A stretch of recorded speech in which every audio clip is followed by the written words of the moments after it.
Well, we're going to probably debate this for a little bit of time here until the regular season starts off and we see these guys. Pick number 74, Cedric Tillman. We'll talk about the player, but most importantly, we'll talk about the philosophy.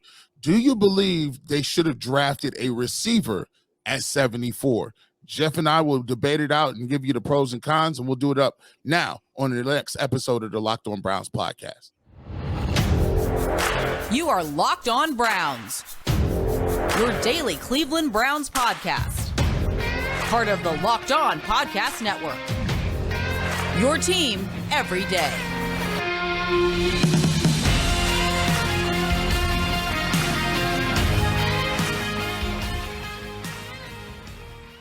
Welcome back, my friends, to the show that never ends. Your daily delivery of all things Dog Pound, LGB, and the LOB, the Locked On Browns podcast, brought to you by the Locked On Podcast Network. Your team every day. Your host, Jeff Lloyd, at Jeff_LJ_Lloyd, Mr. Garrett Bush, part of the Ultimate Cleveland Sports Show, Monday through Friday, 11 to 1, on-air personality, 92.3 The Fan, Dog Pound, the barber shop, open every Saturday morning. Make sure you're checking out G. Bush over there. Today's episode of Locked On Browns is brought to you by Ultimate Football GM. If you've ever dreamed of becoming an NFL GM and managing your football franchise, then this game is definitely for you. To download the game, just visit ultimate-gm.com or look it up on the app stores. Our listeners get a 100% free boost to the franchise when using the promo Locked On, all caps, in the game. As far as the 2023 NFL Draft, Garrett Bush, the Cleveland Browns have officially entered the chat. First two picks off the board as the NFL Draft 2023 closes rounds 2 and 3 on Friday night. Gee, what we got in store for everybody in tow? Well, listen, we got to play the pipe dream game. What person did you want at pick 74 that kind of went off the board maybe before you got to 74? We all have dreams. You know, we all get dashed sometimes. Jeff and I will talk about our pipe dreams coming up in the third segment. Coming up in the second segment, we will get to the pick number 98, Siaki Ita. He will be the pick number 98 defensive lineman from Baylor. He was drafted by the Cleveland Browns at pick number 98. Well, Jeff and I will tell you exactly what we thought about that pick, what he brings to the table, and how we see that pick working out moving forward. But first and foremost, let's get to pick number 74. At pick 74, Cedric Tillman, wide receiver out of the University of Tennessee. Couple of Tennessee receivers on the board with pick number 73 going to the Giants, moving up to get Jalen Hyatt right before Cedric Tillman is taken by the Browns at 74.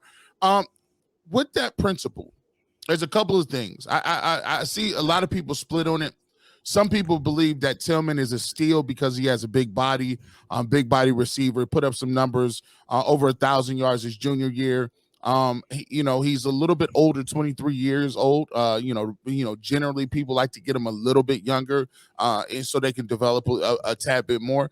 However, good catch radius, really brings about, has some yard after catch, big target, big body control, those type things, right? He's a little bit average when it comes to the speed, more of a, I would say 4.55 to 4.6 guy. You look at the not very a quick twitch guy. He's not a vertical guy. He's not going to be I think he's more in the mold of a Donovan Peoples-Jones or an Amari Cooper at this point in his career. Now, Amari Cooper was a little bit faster coming out of Alabama. However, at this point in his career, he's more of a possession guy as well. And Jeff, we talked about it before, and you've been on record saying this, man. You said, look, I'm not a receiver guy at pick 74. I just don't. I would like the Browns to go in a different direction than receiver.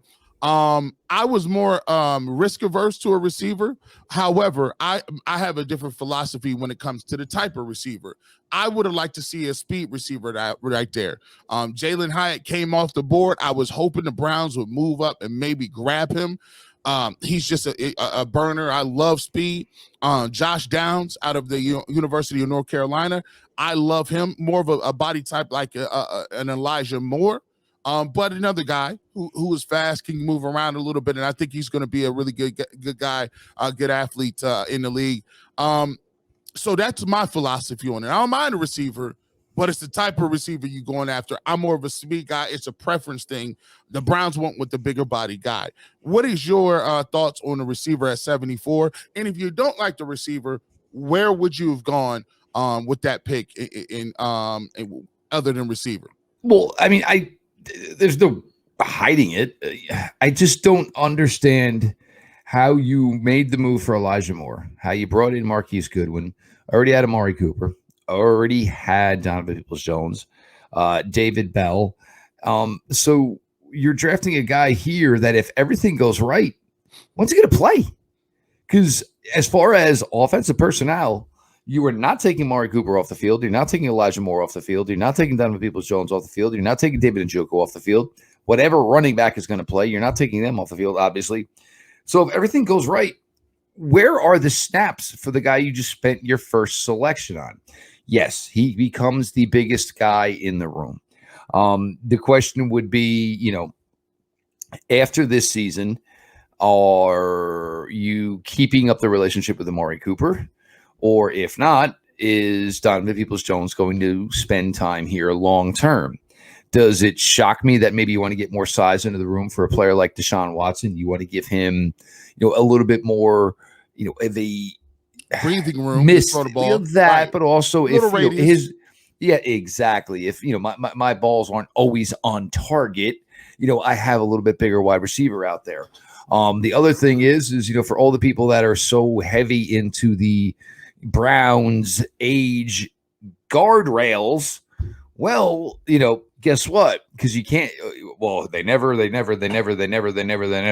throw it out the window because that's now over.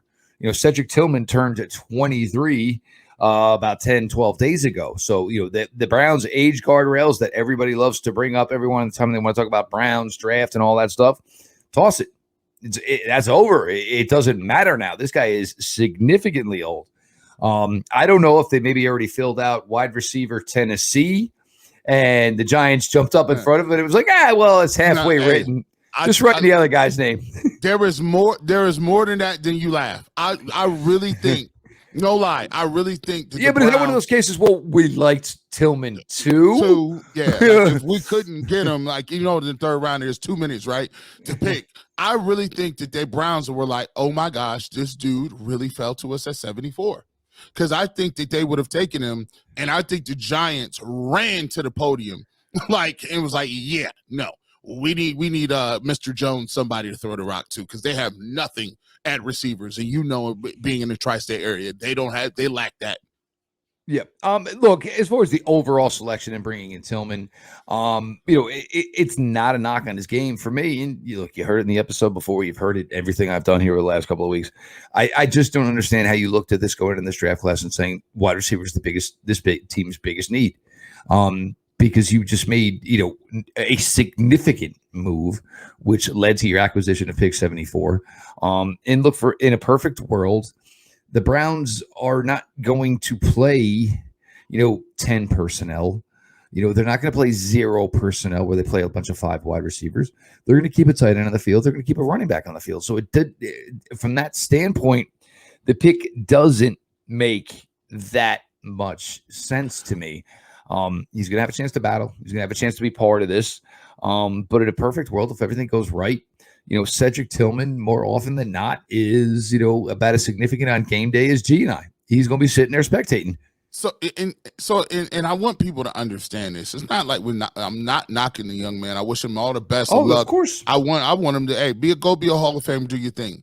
The problem is, and I'm gonna see if we see even a problem. It's just that, look, if you're looking at roster construction, right? I can look and say, I can overlook the fact that you probably don't need a receiver, right? It's a luxury. So if you're going to get a sports car that serves a purpose, right? You're like, hey, I have all my bills paid. Everything's good. I got a truck to move things in. I got a work car that has good economy mileage that I go back and forth with. I got, the family van for the kids. I'm just getting this sports car because it serves one purpose. In the 12 to 13 days when it's beautiful, I pull it out, I wipe it down, I take a couple long drives with it, and it's just for me. I ain't worried about the wives or kids. This is for me. I worked a lot of years. I deserve it. I can give you that. But if that you go to the car lot and that car is no longer available, you don't just say, well, let me just turn around and let me get that Mercedes over there. Well, that wasn't what we were looking for. We didn't want to get a Mercedes or a Lexus. You meant to get you something that you could drive around, drop that top in, and it was affordable. You got a good steal on it, right? It's just like when you look at this move. If you would have got high, I could have said, okay, fine. They believe they want a long guy that can take the top off the roof. And guess what? Maybe he can only run fast one way, and he doesn't really run any routes but that in a post route. Cool. But if you do that and you come back and say, I'm going to get a guy that's this guy has the same game as a Donovan Peoples-Jones or the same game as a Amari Cooper, so to speak, but not a polished route runner, I'm going to say, well, maybe you didn't need that then because you already have that. And I don't know if him at his best can beat those two guys out for playing time, Jeff. No, and that's where the confusion of the pick is for me. I just don't see the path for playing time. I see it, and look, the other selection made tonight, you see the path for playing time, out in the interior of the defensive front. I just don't know that I necessarily see it so much here for Cedric Tillman. Look, there are positives. He played well at the SEC, but there are a lot of questions, and it was the same question about Hendon Hooker. It was the same question about Jalen Hyatt. It's the same question about Cedric Tillman is, where a lot of these, plays and receptions schemed open. And, right. That doesn't necessarily happen so easily in the NFL. But Cedric Tillman, your first pick, 2023 NFL draft for the Cleveland Browns, 74 overall, 6'3", 218. You like the body, you like the size, obviously all of those things. Again, it just seemed a little bit of a head scratcher to me because, I could probably have given you 4 or 5 positions, in my opinion, where you probably needed a little bit more immediate impact than wide receiver. That work seems to have been done already this offseason. We'll flip it up here. We're going to get to it a little bit. Browns still have work to do in round 3. An addition brought into the interior, Jeff Lloyd, Garrett Bush, your latest Locked On Browns. Tonight's episode is brought to you by the Ultimate Football GM app. You've heard me talk about this mobile game app, and if you've ever thought you'd make a good GM, you got to give this game a try. It's not as easy as you might think to create a dynasty. Trust me and Garrett as we're sitting here trying to pontificate this right now. But when you play the Ultimate Football GM app, you get to control and manage every strategic aspect of your team as you play through seasons and lead your team to glory, trying to build an historic dynasty. For me, I fare better at the in-house business as far as extending free agents. You're working on contracts, those types of things. Places where I struggle with the Ultimate Football GM app that I'm responsible for and controlling the destiny of my franchise, hiring the right coaches and assistants, managing all of the finances, including negotiating player salaries and terms, navigating my franchise through free agency, the draft, injuries, player personnel issues, and all the ups and downs of the season. All of this in a challenging and realistic game world. Ultimate Football GM is completely free and playable offline. Play on the go as you want and when you want to. Locked On Browns listeners get a 100% free boost to the franchise when using the promo Locked On, all caps, no space in the game store. Again, Locked On, all caps. So make sure to check it out today. To download the game, just visit ultimate-gm.com and look it up in the app stores. That's ultimate-gm.com. Ultimate Football GM. Start your dynasty today. Welcome back to the Locked On Browns podcast. We come back and we get into it. We talk about pick number 74. Let's get to pick number 98. Siaki Ika is the guy at defensive tackle. I tell you what. Now I get where this comes from. Yeah. I get it. I get where this happens, right? Right? Like, I understand this one. Before, it's like, okay, this skill set matches what the Browns need. And that's a 2-gap dude. See, we've done this for about 10 days now. What was the Browns' current biggest positional need? Defensive lineman, Jeff, right? Dun, dun, dun, dun. So, yes, they moved up and they stepped up and said, listen, let's go ahead and get a nose, right? Let's go get a big guy. You're not moving him around. You're not going to block him to the next level. He's a large man. He's not playing around with you. And this is a pick that I really liked because I can see where it's coming from, right? I know, there's a thought process of when you playing a wide nine or you thinking about playing some different things. How's about watching the Atlanta Falcons running the ball 12 straight times on you, just running it down your throat with journeyman running backs off the street, off the heap, just scrap heap, just coming downhill, getting 12, 13 yards a pop. I remember it like it was yesterday, and I almost lost my mind watching that game. I remember being on the post game. I think Jeff was on that post game. We was going crazy. Could not understand it. However, the Cleveland Browns did something today. They said, look, we're going to keep guys clean. And whether you like it or not, he might not get to the quarterback, but one thing we will say, he's not going to get pushed off the line of scrimmage. And so when you take a pick like that at third, that puts a lot of people on notice. Tommy Togiai and Jordan Elliott, and we don't know what's going on with Perion Winfrey. One thing that we do know, this kid is going to bring it on first or second down. He's gonna plug up some gaps, and he has decent feet and lateral movement for a man of his size. So when we come to this pick, I at least see the philosophy line up with the skill set of this young man.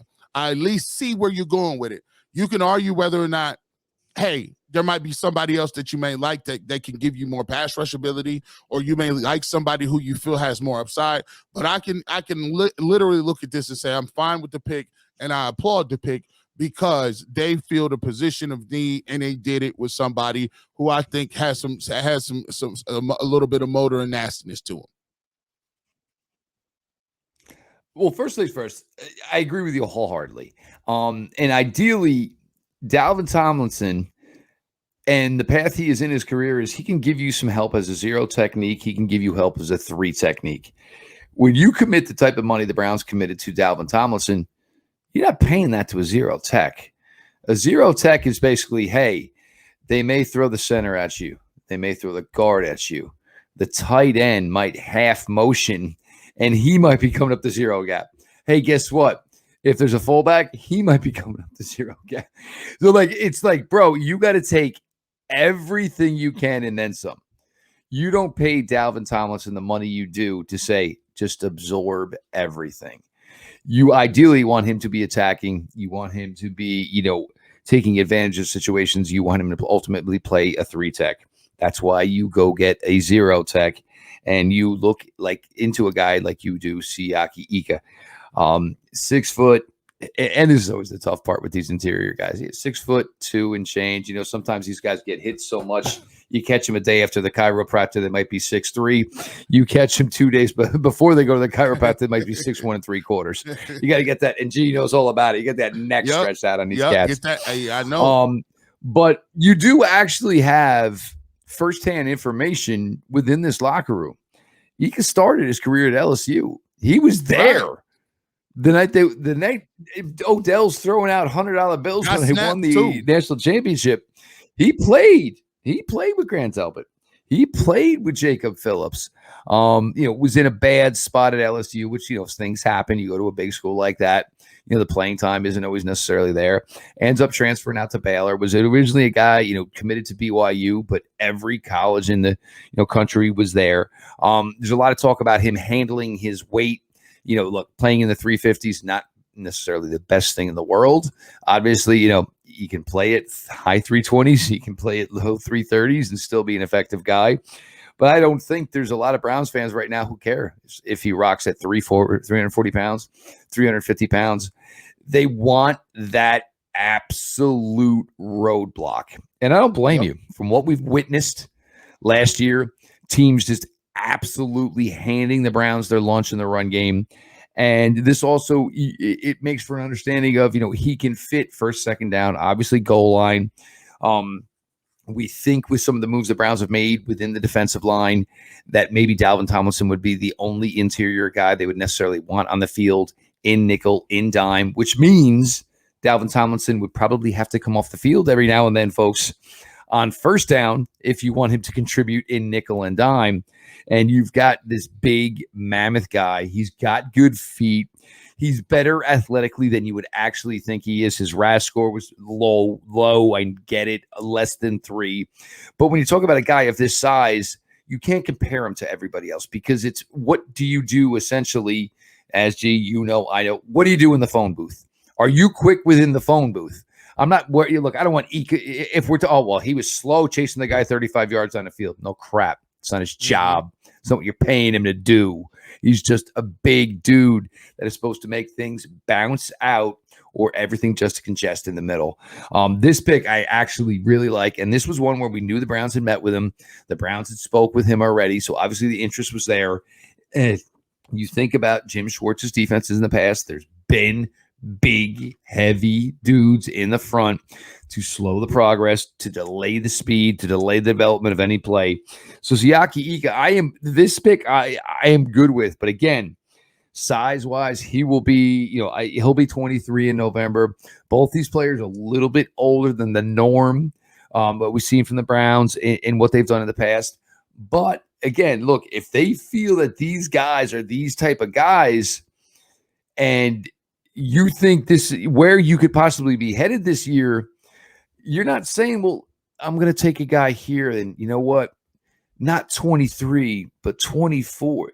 You can't think like that anymore if you're the Cleveland Browns. Look, Baltimore, it's back on track. It appears, you know what I'm saying? Lamar got his ring. The eyes looking elsewhere. It looks like they're recommitted to each other.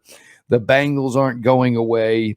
It pains me to stay right now, but I really, really enjoy what the Steelers have done in this draft to this point.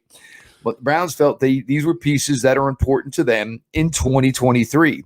So they kind of went against the grain on some things they believe wholeheartedly in: age, athleticism, some of these things that have been the staple of what the Cleveland Browns have done as far as drafting players. And that's fine. It is more than fine. But these guys better contribute. I don't want to hear... Yep, I don't want to hear that. Oh, well, they didn't have a first-round pick. They didn't have a second-round pick.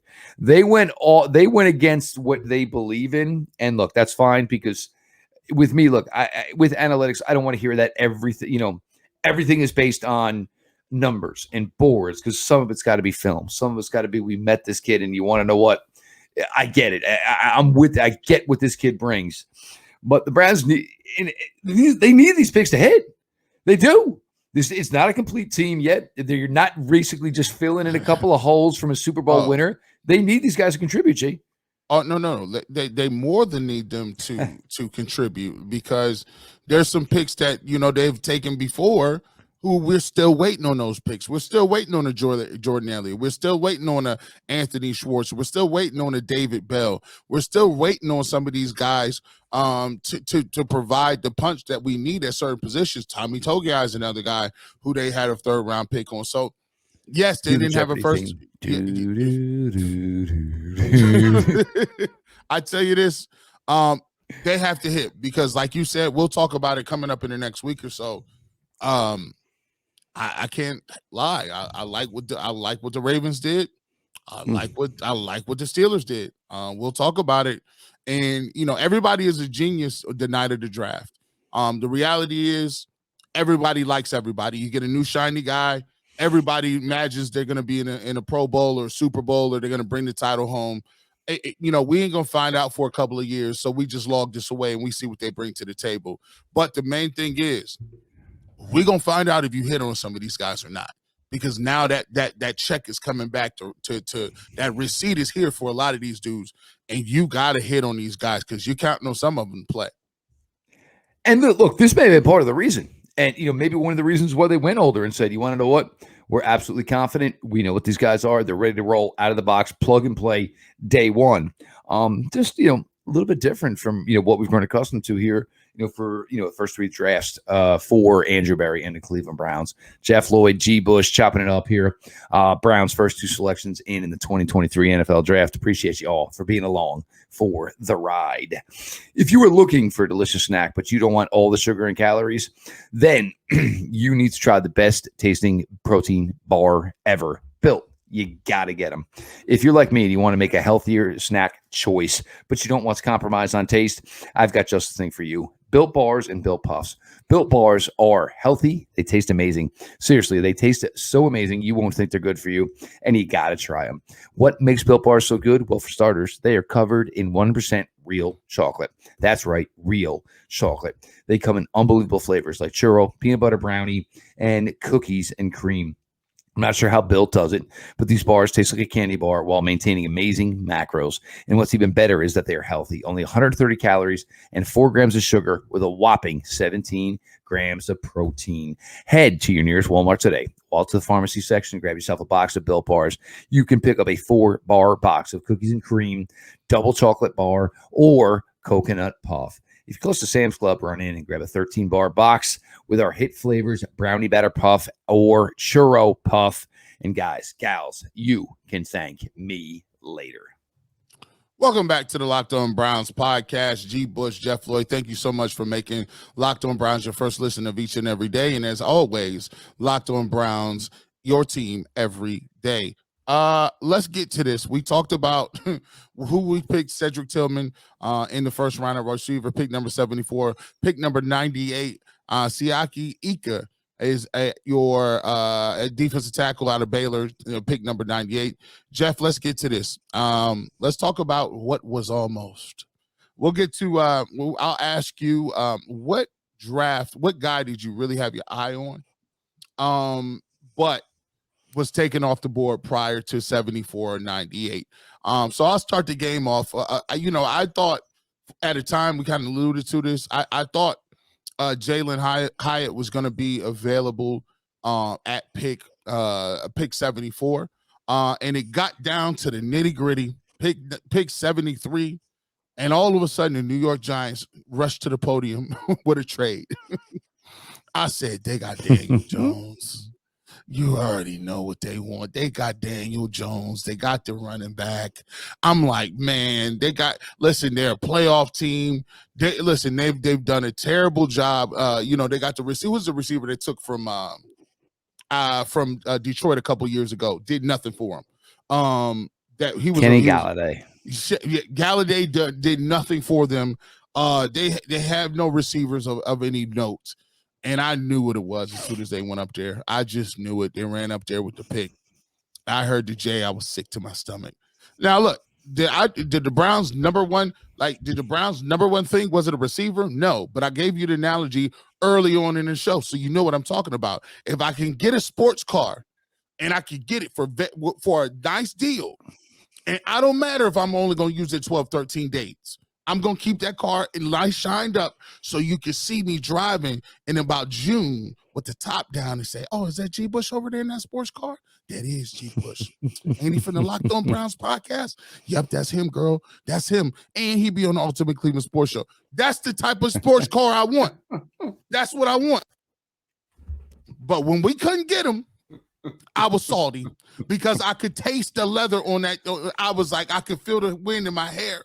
I was there. I said, man, we got a one-trick pony. We got one of them dudes that can run past he running straight. You can't stop it. You know the post is coming, the skinny post coming. You can't stop it. I was like, maybe we get some shot plays. I ain't seen nobody catch a deep ball since Travis Benjamin. Deep balls optional for us. Pause. So yeah, I thought he might be available.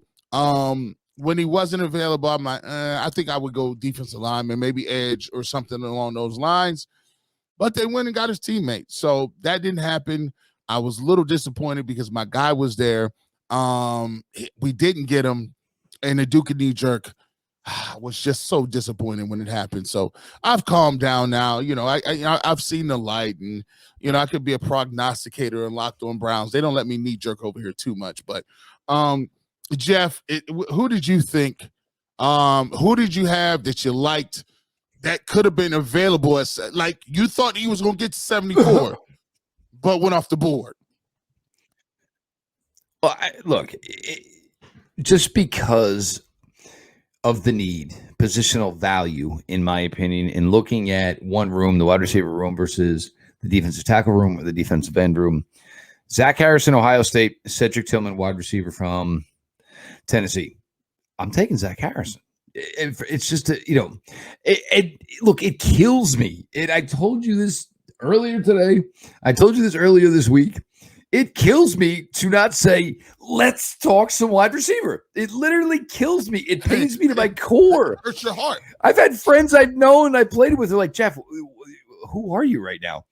To not want to talk wide receiver. I just didn't see the need because, again, it's Coop, it's Donovan, it's Elijah, it is Marquise Goodwin, it is David Bell, and the 765 guys on this roster saying, I want to be wide receiver 5 or wide receiver 6 for this team. Look, Cedric Tillman, I'm not saying it won't work out. It can't work out. I'm not saying any of those things. But basically you made a draft choice here to undo some things that you already did. And, I still think the defensive line was more important. Look, can the Browns still add there? Yes, they can. But if you hadn't to this point, we take the knowledge as we possibly can. So again, not an issue with Cedric Tillman. Look, I can understand it. He's the biggest guy in the room right off the bat. So you can play bigger. So you can play Tillman, Donovan, Amari. You can play smaller, Amari being maybe the biggest guy on the field, Elijah Moore, Marquise Goodwin. There's different sets you can go here with this wide receiver room. And it just seems for me, maybe a little bit of overkill. Maybe there's too many wide receivers on this roster now. Because like right now, this is it. The other guys, Anthony Schwartz, done. There's, and probably we all kind of figured that anyway. Ja'Cory and Grant brought him in, done. All those other guys, the guy brought in last year, Jalen Darden, done. There is no opportunity for these guys now. We know who the 6 wide receiver. It'll be a stunner if the 6 wide receiver the Browns don't keep are Cooper, Moore, Donovan, Goodwin, Bell, and now Cedric Tillman. That's it. The wide receiver room is done. That's it. These are the 6 guys who make this roster. If any of those other guys make it, it's because of an issue, which isn't good. But I'm very, very excited about the Siaki Ika selection. I love the fact that there is some pedigree there as far as, being at LSU and as much time as he spent in college. The thing with Ika is he was in college for a long time, but he was an early enrollee. So that meant he was one of these kids that went from, basically, I didn't go to prom. Like January 3rd, he showed up in Baton Rouge and started his life. Yeah, like he's a girl. Like he was like, yeah, I'm like 17, but I'm taking classes. Yeah, but now here's a kid from Utah, all the way down to Baton Rouge. It did kind of work out there, but you want to know what? I'm just going to be one of a million names here at LSU. Went to Baylor. Obviously, worked on his game, played well. There's a lot of people that don't want to think that he can bring you anything in the pass rush game. And I'm going to tell you right now, do a little more damage because do a little more research here. The thing about Ika is he's a walk back pass rusher. He's one of those guys where all of a sudden the guard is disrupting the quarterback throwing the ball because he shoved him back 9 yards and put the guard in the quarterback's lap. So this is and not everybody goes about their business the same way in the D line. But he is just that mammothly strong of a dude that he can kind of move people that type of way. So look, the Tillman pick, it's not that I'm against it. I just don't get it. One of those, hey, can you explain this to me like I'm a 5-year-old? The Ika pick I explained all day long. And if you wanted me to that pick at 74, I still would have explained it all day long. It was just the bigger positional need and the path to playing time is like crystal clear. Hey, look, he had 200 yards 2021 against Alabama. He had 100 and some plus yards against really good SEC teams as well. So, I mean, he's not a guy. I think he had 100 plus yards against Georgia as well. Those are really great defenses. So it's like, I can't knock you. I can't say the kid does not have talent. All we're doing is just talking about, all right, listen, at that position, is it a necessity? No. Was it a luxury? Sure. So, we'll see how it turns out. He could be a diamond in the rough. He could really turn out to blossom. At the end of the day, we'll have to wait and see on that move. And by the way, we'll say this. When you take a look at some of the other picks that they have later on in the 4th and 5th round, 6th round, they may address some other things that we didn't see today. That's such a great point because you want to know what? We're trying to piece together an entire picture here. But this is a collage, and we've got about 2 pictures so far. We don't have the rest of it here. And the thing that I do kind of enjoy about this, G, a little bit is everybody who wants to start next October, next November and say, oh, man, I watched this team play Saturday night. I really like this kid, da-da-da-da. And all the people say, well, he's currently 22.7 years old, so therefore the Andrew Bradley and the Cleveland Browns would never draft him. Guess what? Shattered. That's out of there. He is Garrett Bush at GBush91, Ultimate Cleveland Sports Show, Monday through Friday, 11 to 1 on YouTube. Saturday mornings, 92.3 The Fan. G, barbershop's open tomorrow, correct? Of course. I see it spinning in the background, man. Come on in, get yourselves all cleaned up. We'll be up in a couple hours here, but we'll get it together. It's a little late, but he's probably going to make the trek on over right now to make sure he is there on time. So make sure you're checking that out. And any other ideas, questions, thoughts of anything from Garrett Bush at GBush91. Myself, Jeff Lloyd at Jeff_LJ_Lloyd. The show itself at Locked On Browns. Look, ton of traffic coming here this week. Appreciate you all for it. Stick around. This isn't just, some of your normal Cleveland Browns podcast. We are the Locked On Browns podcast. We are here 5 days a week. We are here 52 weeks a year, and we have been here every year since 2017 on the YouTube channel. Make sure you're subscribed, notifications on. Of course, wherever you get your podcast audio-wise, we are always available, always free. Cleveland Browns' first two selections of the 2023 NFL draft are in. Wide receiver Cedric Tillman, University of Tennessee, 6'3", 218 pounds. Siaki Ika, 6'2", 300.